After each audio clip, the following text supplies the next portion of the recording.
এই ধর মেহেদি, তোর এই মাসের বেতন। আজকে কাজ কর, কালকে থেকে তোর আর কাজ আইতে হইব না। কি কোন মহাজন, আমার দ্বারা কি কোনো কিছু ভুল হয়েছে?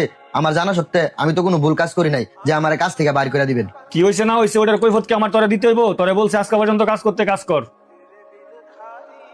ঠিক আছে মহাজন।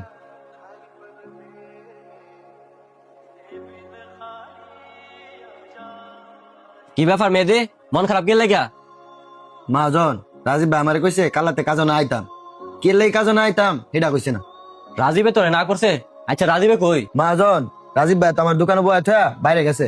আচ্ছা রাজীবের বাইরে থেকে আসুক, তুই কোনো টেনশন করিস না, রাজীবের লাগে আমি ব্যাপারটা দেখতেছি। কিরে ছোট ভাই, তুই কোন সময় আছিস দোকানো?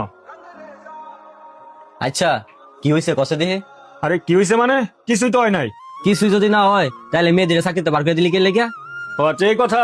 বর্তমানে ব্যবসার যে অবস্থা তোর আমি কেমনে বুঝামু? ব্যবসার যে অবস্থা নিজেরাই চলতাম পারতাছি না। ওইদিকে পাইকারি দোকানে শরীফ ভাই 5 লাখ টাকা না। এমনি যদি ব্যবসা চলে তাহলে কেমনে চলমু ক? তারপরে এখন যদি আবার মেয়ে দিয়ে রাখি, এর খাওয়ার খরচ, থাকার খরচ, এর আবার বেতন, সবকিছু মিলাই তো আমরা কুলাইতে পারতাছি না।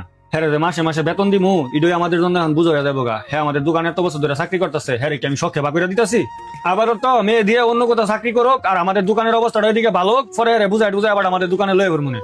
তারপরেও তো হ্যাঁ পুরা দোকানটা দেখাশোনা করে, হ্যাঁ দোকানে রাখা আমরা কত জায়গায় যাই, এর উপরে এই বিশ্বাসটা আমরা আছে। হ্যাঁ আমরা খুব বিশ্বস্ত একজন লোক। আমি সবই বুঝি, আমি সবই জানি, কিন্তু বর্তমান যে অবস্থা কিচ্ছু করার নাই। এখন খরচ বাড়ায় আমরা এই ব্যবসাটা টিকাতে পারবো না। খরচ যত কমান যায় এখন এতই আমাদের জন্য ভালো। মহাজন, আমারও একটা কথা আছে। আমি এই সাইডে দ্বারা সবই শুনছি। আমি এই দোকান ছাইরা কোনো জায়গায় কাজে যাবো না। আরে শুরু ভাই মেহেদি, আমরা যে কি ঝামেলার মধ্যে আছি তুই বুঝতেছস না? এই ঝামেলাতে ওটা এত সহজ না। শুরু ভাই, আমরা চাইতাছি না এই অবস্থায় আমাদের মাথার মধ্যে বেশি কোনো চিন্তা মিন্তা ঢুকুক, খরচটা আমাদের বাড়ুক। ভাই কি লাগে আপনারা আমারে বোঝা মনে করতেছেন? আপনারা ব্যবসা শুরুতে কিন্তু আমি আসিলাম। আপনারা সুখ দুঃখ বিপদ আপদ সব জায়গায় আমি আসিলাম। তো আজকে কি লাগে আপনি আমার দোকানতে বার করে দিতেছেন? আপনি কোনো টেনশন করেন না মহাজন। আপনার এই দোকান যতদিন পর্যন্ত সুন্দর করে না চলবো এতদিন পর্যন্ত আমি বিনা বেতনে কাজ করবো। তারপর ওই দোকানতে আমার বার করেন না, কারণ আপনার লগে থাকতে থাকতে আমার খুব ভালো একটা সম্পর্ক আছে গা, যেটা কিনা আমি জীবনেও বলতে পারবো না।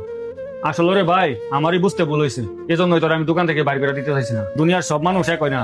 তুই একটা কথা কইছিস না, তুই আমার কোনদিন বলতে পারবি না, এটাই আমাদের জন্য অনেক। আচ্ছা সমস্যা নাই, আমাদের যত বড় সমস্যা হোক না কেরে, তুই যেহেতু শুরু থেকে আমাদের সাথে ছিলি, শেষ পর্যন্ত আমাদের সাথেই থাকবি। আর এতক্ষণ এত কিছু বলছি তোরে, তুই কিছু মনে করিস না, যা যা কাজ কর।